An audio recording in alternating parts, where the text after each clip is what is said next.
kita akan masuk pada sisi yang kedua. Oke, definisi efusi pleura. Nah, efusi pleura ini merupakan suatu kondisi di mana terjadi akumulasi atau penumpukan cairan di dalam rongga pleura. Nah, efusi pleura ini juga merupakan manifestasi sekunder dari berbagai macam penyakit dan jarang merupakan penyakit primer. Jadi beberapa sumber mengatakan bahwa efusi pleura ini bukan merupakan suatu penyakit. Ya, efusi pleura bukan merupakan suatu penyakit, namun merupakan suatu kondisi dan manifestasi klinis di mana terjadi penumpukan cairan di dalam rongga pleura.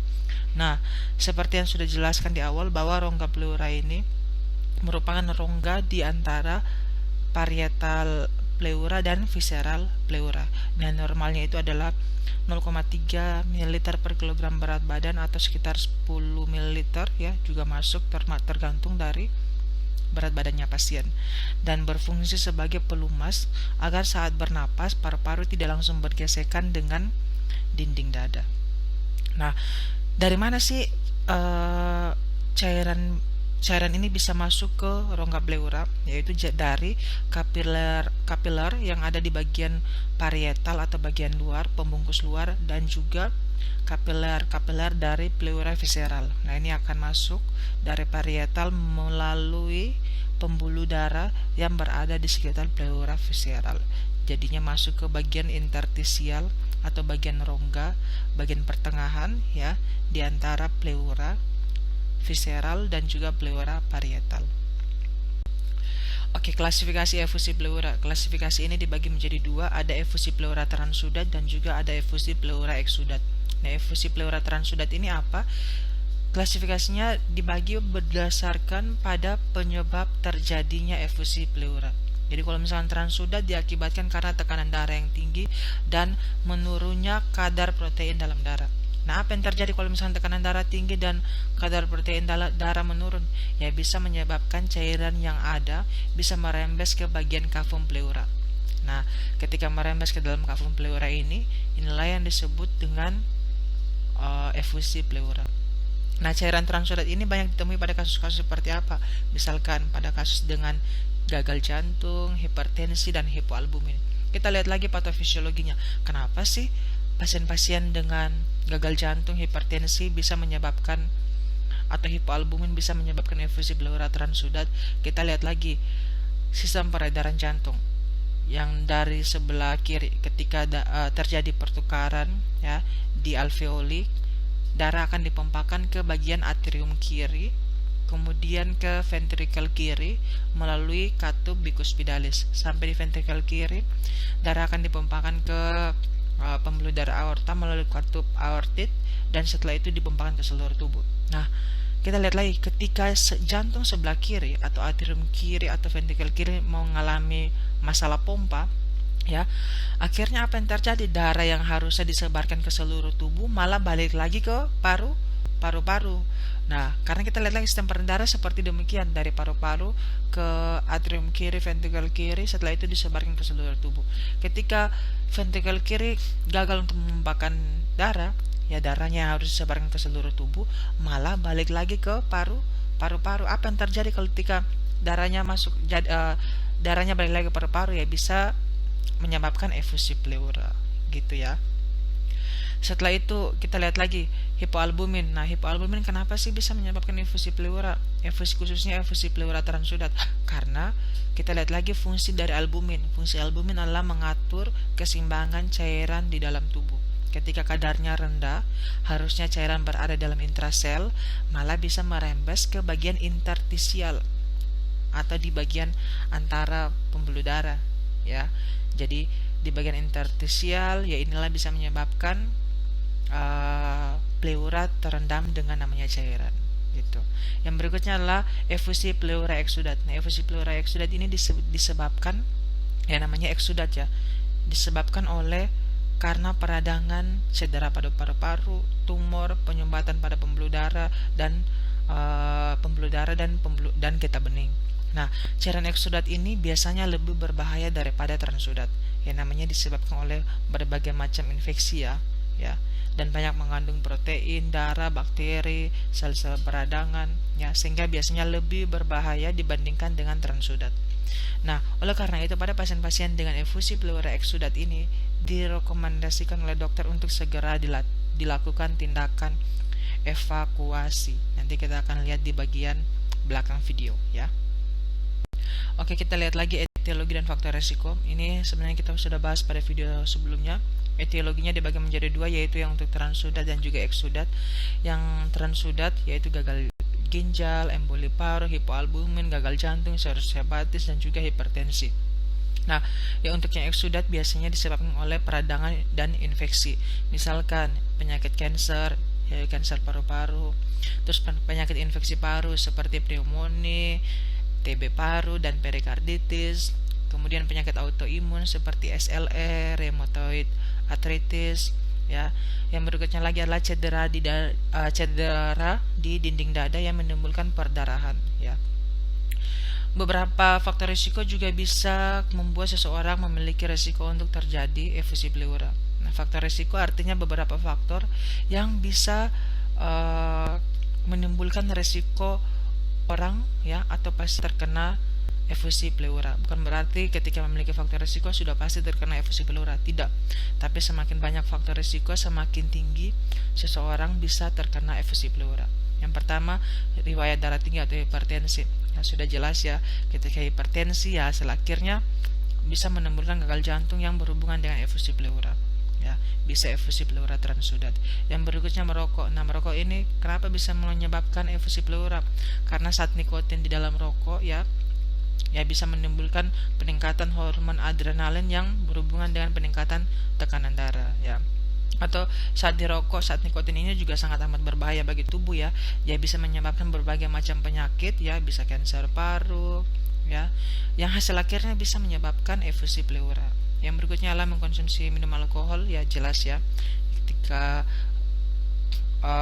rutin mengkonsumsi alkohol ya berhubungan dengan hipertensi dan seterusnya. Dan penyakit-penyakit yang pada hasilnya akhirnya bisa menimbulkan efusi pleura. Yang berikutnya adalah terkena paparan debu dan asap, ya. Paparan debu dan asap ya bisa menyebabkan penyakit paru lainnya yang hasil akhirnya bisa menyebabkan efusi pleura. Misalkan terkena pneumonia, ya, TB paru, ya, yang hasil akhirnya endingnya bisa menyebabkan komplikasi efusi pleura. Oke, kita akan masuk dalam latihan yang kedua, ya. Silakan dijawab soalnya, nanti kita akan bahas di akhir video.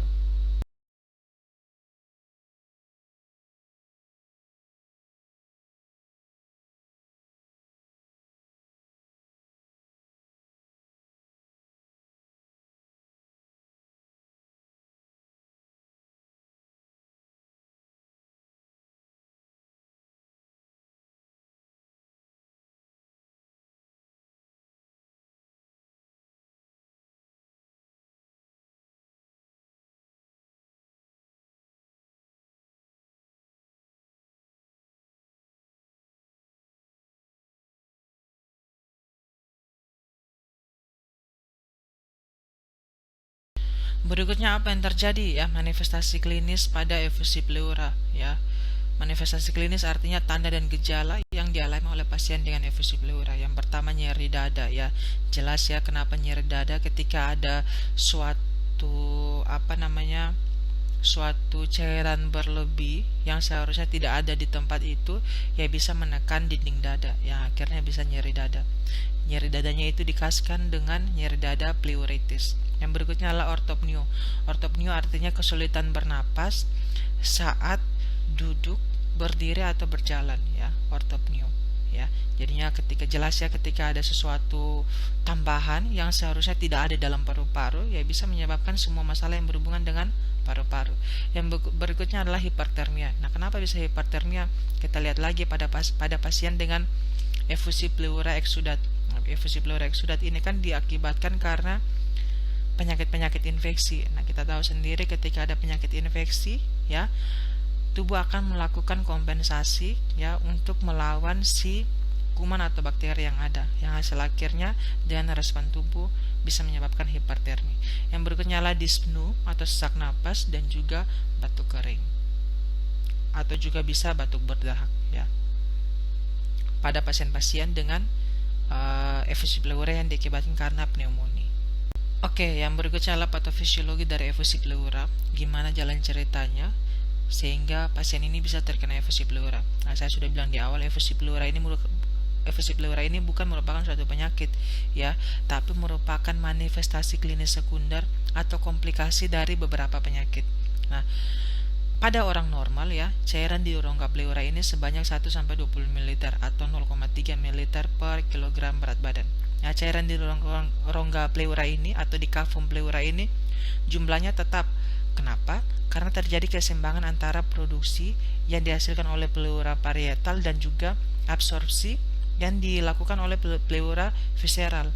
Nah, keseimbangan ini dapat dipertahankan antara tekanan hidrostatis pleura parietal ya dan juga tekanan koloid osmotik dari pleura visceral ya. Nah, pada pasien-pasien dengan atau kondisi-kondisi dengan gagal jantung ya, ketika terjadi gagal jantung artinya jantung gagal untuk memompahkan darah ke seluruh tubuh atau ke paru-paru ya. Jadi ketika terjadi gagal jantung, apa yang terjadi ya? Kalau misalkan terjadi secara maksimal ya, bisa menyebabkan peningkatan tekanan hidrostatik kapiler yang hasil akhirnya bisa menyebabkan hipertensi kapiler sistemik. Nah, apa yang terjadi lagi kalau misalkan terjadi hipertensi kapiler sistemik? Yaitu cairan yang berada dalam pembuluh darah itu akan bocor dan masuk ke dalam pleura kafum ya. Nah, inilah yang bisa menyebabkan efusi pleura. Terjadi tekanan kapiler yang meningkat ya, terjadi hipertensi kapiler di bagian sistemik, di bagian sekitar pleura ya, bisa menyebabkan cairan yang seharusnya tidak ada dalam rongga pleura akan masuk ke bagian rongga pleura. Nah, dari normalnya aja 1-20 ml terjadi. Ketika terjadi lebih dari itu, nah itu yang disebabkan dengan efusi pleura. Oke, selanjutnya kita akan masuk dalam pemeriksaan penunjang dan diagnostik untuk pasien-pasien dengan efusi pleura. Kira-kira kita sudah lihat ya, sudah tahu juga manifestasi klinis efusi pleura itu ada nyeri pleuritis, setelah itu ada hipertermi, demam, batuk, sesak napas, ortopneu dan seterusnya. Nah, ketika sudah tahu tanda gejala demikian, kita bisa menegakkan diagnostik dengan melakukan beberapa pemeriksaan sehingga kita tahu bahwa ini efusi apa bukan, efusi pleura apa bukan, gitu ya. Dengan apa? Yang pertama adalah USG toraks. Nah, sebelum jauh kita memahami ini, kita harus tahu dulu efusi pleura ini ada dua jenis cairan yang cair dan juga cairan yang fibrosis atau yang beku. Ya, kita harus paham ya, ada yang cair, ada yang fibrosis atau beku. Nah, kita harus tahu juga efusi pleura ini atau cairan pleura ini banyak mengandung protein ya. Sehingga nanti kita akan lihat di bagian akhir kenapa sih tindakan-tindakan pada pemeriksaan diagnos dan penunjang ini sebagai perawat harus benar-benar memperhatikan kondisi pasien. Oke, yang pertama pemeriksaan penunjang dan diagnostik untuk efusi pleura yaitu USG toraks. USG toraks ini kita bisa tahu efusinya di bagian mana, efusinya seperti apa. Yang berikutnya ronsen toraks juga demikian dan CT scan toraks juga demikian. Ya, jadi untuk CT scan dan USG dan CT scan ini kita bisa tahu ini efusinya di bagian mana, efusinya seberapa banyak sehingga tindakan yang kita berikan buat pasien juga tepat. Nah, terus apa bedanya antara USG toraks dan ronsen toraks? Kalau misalkan sama, bedanya adalah pada USG toraks biasanya bisa lebih menegakkan untuk efusi pleura yang fibrosis, artinya yang sudah beku. Tapi ronsen toraks tidak begitu sensitif ya untuk bisa tahu ini efusi pleura yang fibrosis apa bukan, gitu ya. Ronsen toraks dan juga CT scan. Yang berikut adalah pemeriksaan penunjang lainnya yaitu pemeriksaan darah atau pemeriksaan lab, yaitu dengan memeriksa CBC, GDS dan juga serum elektrolit serta albumin. Nah, CBC ini apa? CBC ini adalah pemeriksaan darah lengkap. Kenapa harus diperiksa?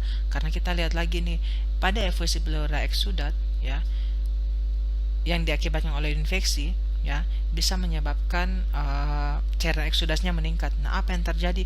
Ya, kalau misalnya cairan eksudat meningkat, biasanya terjadi peningkatan jumlah leukosit. Nah, kita bisa tahu dengan pemeriksaan CBC.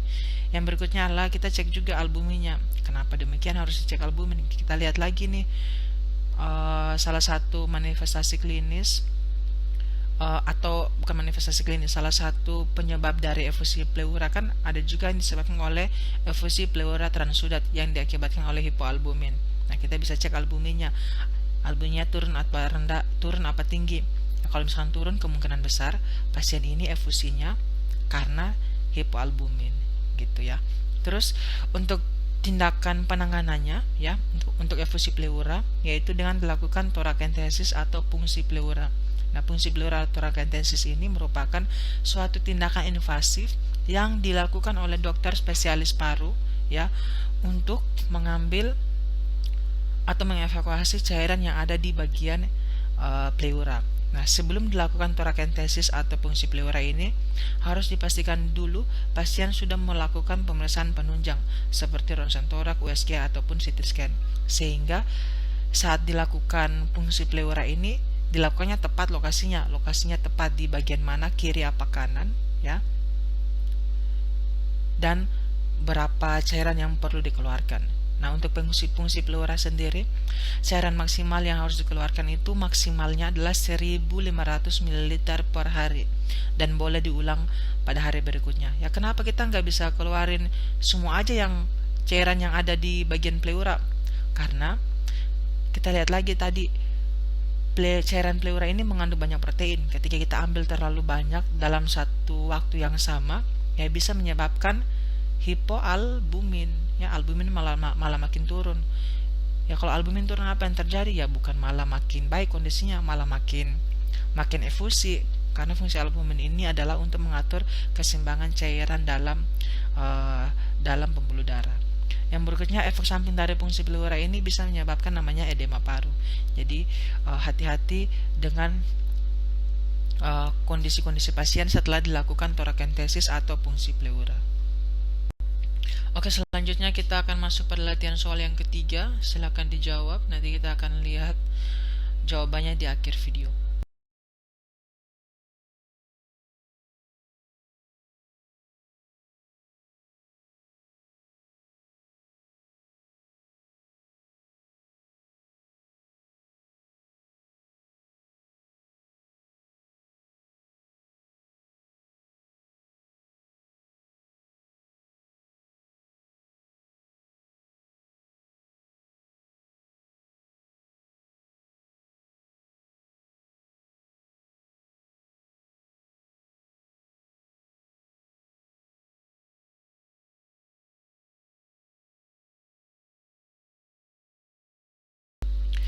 Oke, manajemen pengobatan dan tujuan pengobatan pada efusi pleura yaitu untuk mengeluarkan cairan yang menumpuk di dalam rongga pleura.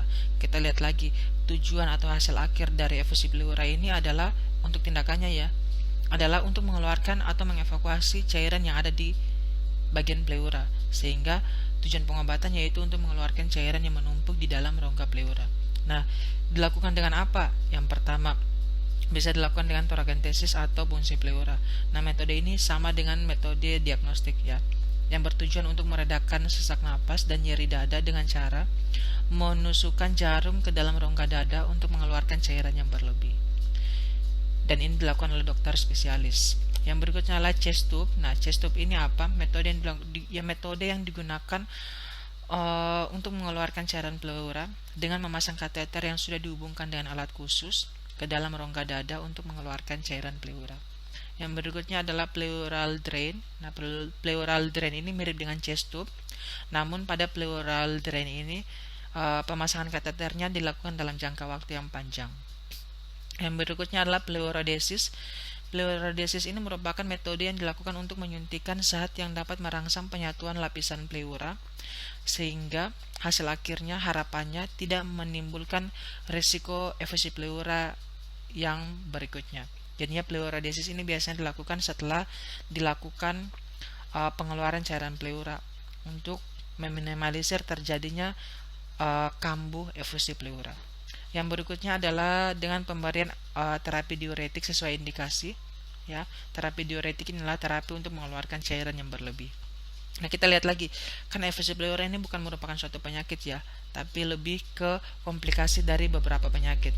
Oleh karena itu, karena ini merupakan komplikasi dari beberapa penyakit, maka pengobatan yang harus dilakukan adalah dengan menyembuhkan kondisi-kondisi yang menyebabkan efusi pleura. Contoh, kita bisa ambil misalkan efusi pleura yang diakibatkan karena kanker, yaitu berarti kita lakukan pengobatan kanker dengan melakukan radioterapi, kemoterapi, dan seterusnya. Misalkan efusi pleuranya diakibatkan karena pneumonia, ya berarti kita atasi pneumonianya dengan pemberian antibiotik dan seterusnya. Jadinya tujuan pengobatannya untuk mengeluarkan cairan yang berlebih. Dan juga kita lihat lagi nih, penyebab efusinya karena apa. Karena ketika kita tahu penyebab efusinya karena apa, ya kita atasi masalah penyebab tersebut gitu.